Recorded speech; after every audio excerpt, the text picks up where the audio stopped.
Bismillahirrahmanirrahim. Assalamu alaikum. My name is Hassan and today we are going to fix long URL or link breaking the mobile layout in WordPress. Now on screen you see this is a long text or link and this link break layout in mobile. So we are going to fix it. Before starting work, it's my request, please subscribe my channel. Thank you. Now back to our work. So we are going to fix it by using custom CSS. Now go to page. So this is our link. So we are going to add class or ID.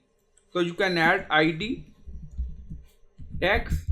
So you can add ID name according to requirement. So we added text in ID in link and then click on update. So after that we are going to add custom CSS against this ID. Now publish done and then we are going to add custom CSS. Now you see appearance and then you see customize.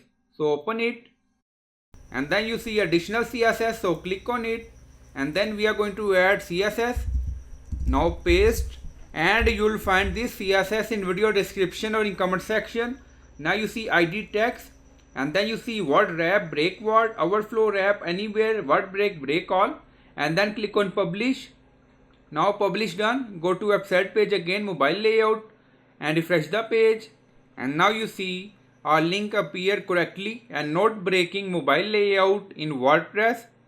So I hope you like this video. Please like, comment, share, subscribe. Thank you for watching.